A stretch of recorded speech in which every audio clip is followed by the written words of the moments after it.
Good morning, everybody. It is about time to get out there and get after it. See my little hammock set up. I already took the bug net down. Freddie passed out on a beanbag, and David was just chilling over next to me in a hammock as well. But it slept great. The wind kind of knocked off a little bit, which is good for diving, but bad for the bugs. So we're getting a little bit up by no-see-ums. I don't know if you can see them. Probably not, because there's a reason they call them no-see-ums. Super annoying. But we're gonna go ahead and cook breakfast. I'll show you what we cook up, and we need to send it off the island before the tide goes out and our boat becomes high and dry and we can't push it off. So we'll see you at breakfast. All right, we got our breakfast rolling. We got leftover grouper from yesterday. And boy, did we get a lot of meat off that grouper. I think it was delicious last night. Got some eggs rocking. We got some yellow rice over there. Some of us are rocking the burritos. I'm just gonna eat it straight up. We're gonna get a nice breakfast. We're gonna finish cleaning up camp, and I'll see you guys out there when we're doing some diving.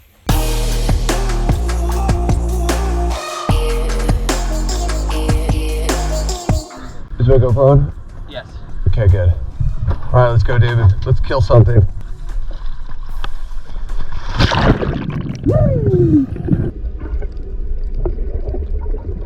Alright, you guys, we are back at it with the voiceovers. Now, I kind of had some mixed feelings about the voiceovers, so I stopped doing them for a little bit. I just wanted to kind of get your guys' opinion about it. Comment below if you think I should continue with voiceovers, or if you like the captions at the bottom of the screen.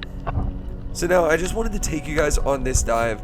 I just wanted to show you the terrain around there, kind of how I look around. And this isn't how I always hunt. You see me just holding the pole spear, just kind of coasting just above the bottom. Normally, sometimes I go down to the bottom, but kind of the terrain we're in, it's some intense reef structure, and I go ahead and just hover above. Now, I'm always getting people asking me questions about the vest I'm wearing. It is a free dive recovery vest made for if you black out, whether you're at depth or on the surface, it will inflate and send you up to the surface. Now, they discontinued making these, but I was lucky enough to get them, and I think there's other options out there. They're pretty pricey, but it's worth your life.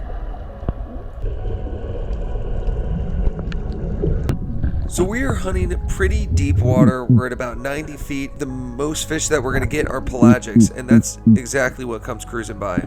These are called yellow jacks, and they're pretty prevalent over there in the Bahamas. They're an absolute delicious fish. If you go down, you can hear me making those grunting noises. That really turns them on, gets them to turn and come into you. You can see me just keep grunting.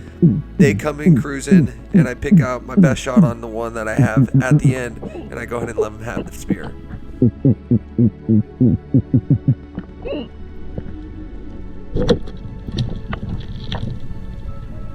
I could just let my belt reel roll out with this guy, but I don't want the chance of him snagging on the reef or a shark coming by, so I just put the brakes on him, grab my bungee, hold it tight, and just start kicking to the surface.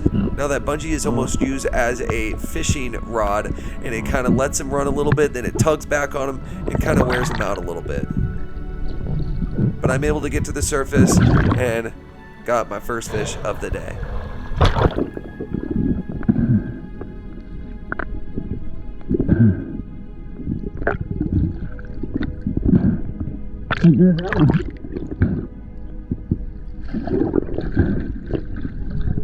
First fish of the day in the box, just like those APs. Went down there, grunted, was super patient, and he ended up giving me a shot. He was the smaller of the four, but you know, he was kind of the one that gave me the best shot, so I went ahead and took it. Wasn't gonna get greedy, and I horsed him on up. I didn't want sharks to get involved, and got another fish in the box. So I got back in the water, and we came across yet another tiger shark. Now this one was a little smaller than the one from the day before. Still nonetheless amazing to see these sharks in their natural habitat. So cool. I had to rush down there to get to them. I was pretty out of breath. So now on this second day, these sharks were pretty fired up. You can see that one just darted at John, and I kind of talked to him about it a little bit at the surface. Don't you look at that shark wrong. That was crazy. Hey, good thing you didn't have your GoPro on. Right? So you guys, I have to walk you through some of these intense shark encounters on this last day. For some reason, the day before, the sharks were not very fired up.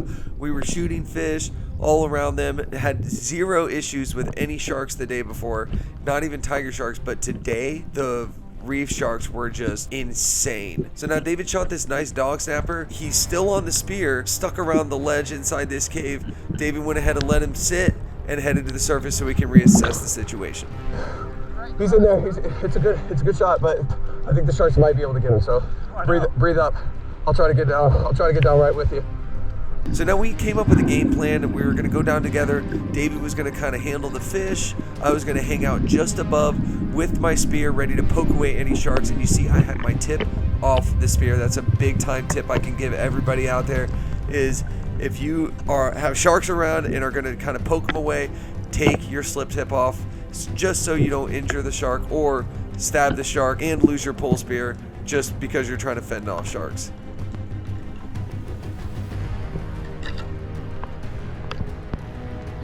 Went ahead and poked the shark away. David got the fish and just bear hugged it. And the main thing is you want to keep that fish from struggling at all costs. So you can see him just basically manhandle that fish, get a tight grip on it. We all headed to the surface together. Now that's some extreme safe buddy diving right there. This is a prime example why buddy diving is so great. Not only were we there to help out David, when we stuck together, we were able to point out other fish to one another, just like John did pointing out this mutton to me. Unfortunately, that mutton didn't come around again, and we weren't able to get a shot on him.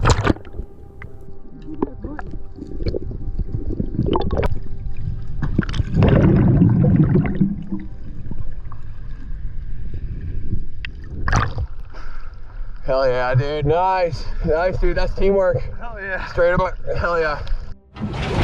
Oh, that shit almost got me. On this trip, we were really hoping to get a lot of mutton snapper, but we didn't see hardly any.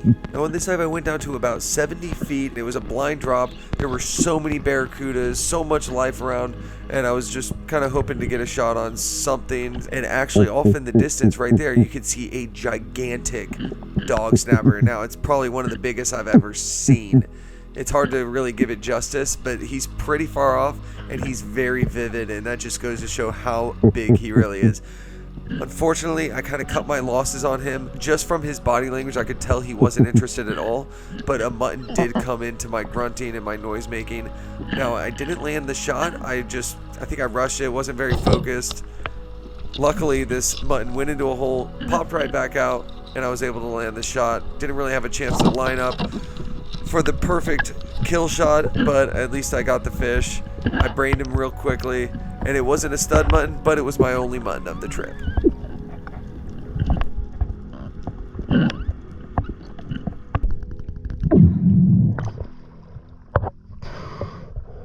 Ooh.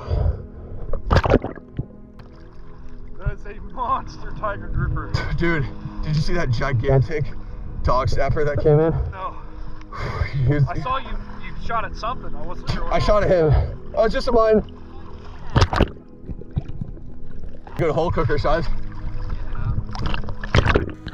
So here's just another example of these pinnacles of reef and how much life is on them. I'm just being engulfed in these barracudas, and all these are actually probably pretty good sized shootable barracudas. And if you've never eaten barracuda, you're kind of missing out. I would just stay away from the big ones, just because of the chance of that ciguaterotoxin that can really damage your nerve system if you eat a fish that is too big and that hangs out on the reef for a long amount of time.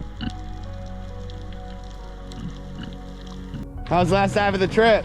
Dude, that shark, I really hope the GoPro would turn on. If not, it turned on right after.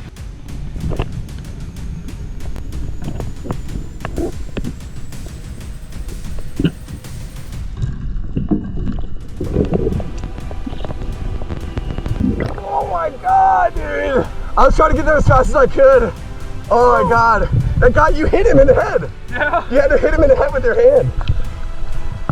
I was right there with you. I couldn't. Video? Yeah, I don't know. It may have hit record right when you got him.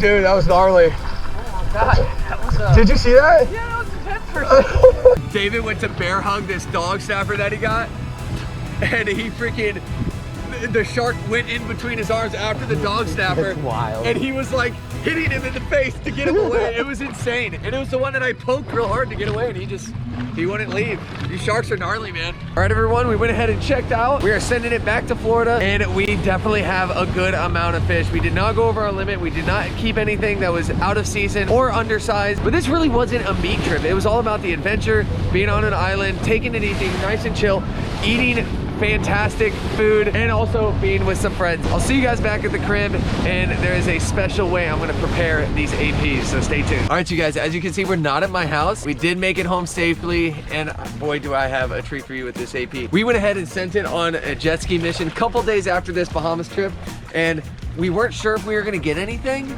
so we brought a little slab of AP with us. Now, there's no cooking involved, and that fish right there, we'll get to him on a future episode, but we just had a really amazing dive session right now. But I'm gonna go ahead and show you guys how we're gonna prepare this African pompano. There's a scale right there, we don't want that.